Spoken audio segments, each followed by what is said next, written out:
Bakının Xətai rayonunda restoranda dava olub. Hadisə rayonun Şirvani 2B ünvanında yerləşən 3 mərtəbə restoranında barın qarşısında baş verib. Gədəbəy rayon sakini 1999-cu il təvəllüdlü İlkin Qurbanov restoranda ictimai qaydanı kobud surətdə pozan və cəmiyyətə açıqca hörmətsizlik ifadə edən hərəkətlər edib. O, vətəndaşların gözləri qarşısında aralarında yaranan mübahisə zamanı yumruq zərbələri ilə əvvəllər tanıdığı Elmara xəsarətləri yetirib.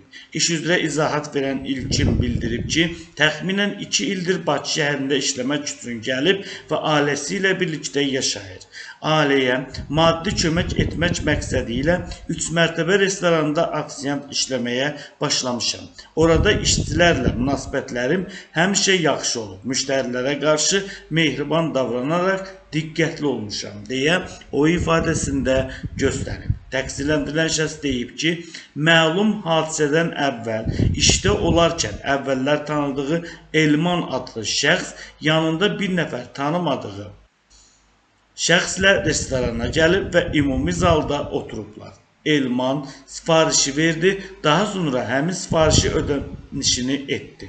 Bir müddət sonra Elman yenidən 2 bakal pivə sifariş etdi və sifarişi gətirdi. Lakin restoran bağlandığı üçün masanın üstünü təmizləyərək kassanın bağlamağa getdim. Həmin ərəfədə başım qarışıq olduğundan onlar Elman sifarişinin ödənişi etmədən getdi. Daha sonra Elmanın mobil telefon nömrəsinə zəng edib hesabı ödəməsini xahiş etdim. Lakin o hesab ödəməsini ödədiyini, onu narahat etməməyimi tələb etdi. Ona hesab ödənilmədiyini təqdirdə həmin pulun mənim mışımdan çıxılacağını izah etsəm də, lakin Elman məni nalayiq ifadələrlə söyərək telefonu söndürdü deyə İlkin ifadəsində göstərib. İlkinin ifadəsinə görə daha sonra Elman həmin şəxslə birlikdə yenidən restorana gəlib və ümumi zalda müdürü Yavərin digər iş yoldaşlarının yanında onu nalayiq söyüşlərlə təhqir edib. Buna görə də əsəbləşərək yumruqla onun sol göz nahiyəsindən bir neçə dəfə zərbə indirdim. Sonra Yavər, iş yoldaşlarım və Elmanın yanında gələn tanımadığım şəxs bizi ayırdılar deyə təqsirləndirilən şəxs ifadəsində göstərib. Xətai rayon məhkəməsinin hökmü ilə İlkin 1000 manat miqdarında cərimə edilib. Bundan başqa Bakıda ər-arvadın mübahisəsi cinayətlə nəticələnib. Hadisə paytaxtın Xətai rayonu Məmmədov küçəsində baş verib. Bakı şəhər sakini 1985-ci il təvəllüdlü Bəhlul birgə yaşadıkları mənzildə həyat yoldaşı Humay ilə mübahisə edib. Aralarında ailə məişət zəminində yaranmış mübahisə zamanı arvadını qəsdən əl zərbələri ilə sifət və baş nahiyələrindən vuraraq onu döyüb, ona müxtəlif dərəcəli bədən xəsarətləri yetirib.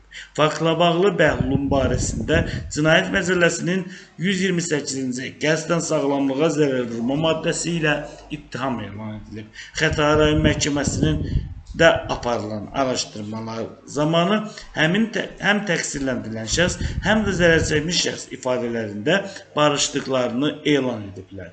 Zərər çəkəndə təqsirlənən şəxsə qarşı şikayətini geri götürdüyünü açıqlayıb. Bu səbəbdən hakim Cinayət Məcəlləsinin 73.2-ci maddəsinə əsasən təqsirlənən şəxsi cinayət məsuliyyətindən azad edilib. Onun barəsində olan cinayət təqibinə xitam verilib. Bakıda 53 yaşlı kişi ailə münaqişəsi zəminində yaranan mübahisə zamanı qızına xəsarət yetirib. Hadisə Xətai rayonu 8 noyabr prospektində baş verib. Bakı şəhər sakini 1973-cü il təvəllüdlü Zaur həmin prospektdə yerləşən fərdi yaşayış evində ailə məişət zəminində aralarında mübahisə zamanı qəsdən əl zərbələri ilə qızı İlhamənin bədəninin müxtəlif nahiyələrinə vurub, ona müxtəlif dərəcəli bədən xəsarətləri yetirib. İş üzrə izahat verən Zaur bildirib ki, məlum hadisə günü işdən gələrək yorğun olduğunu üçün yatmaq qərarına gəlib. Lakin gecə saat 01:00-da qızım ilə arvadım yüksək səslə danışdıkları üçün onların üzərinə qışqıraraq sakit olmalarını bildirdim. Bu zaman qızım mənə cavab qaytardıqda əsəbləşdim. Qəsdən onun üz, qarın və baldır nahiyələrinə şillə ilə 2-3 dəfə vurdum deyə o ifadəsində göstərib. Təqsirlənən şəxs ifadəsinin sonunda baş vermiş hadisə ilə bağlı zərərçəkmiş şəxslə barışdığını, ona vurduğunu görə əməlindən peşman olduğunu bildirib. O barəsində olan cinayət təqibinə xitam verilməsini xahiş edib. Xətai rayon məhkəməsinin hökmü ilə Cinayət Məcəlləsinin 73.2-ci maddəsinə əsasən təqsirləndirilən şəxs cinayət məsuliyyətindən azad edilib, iş üzrə icraata xitam verir.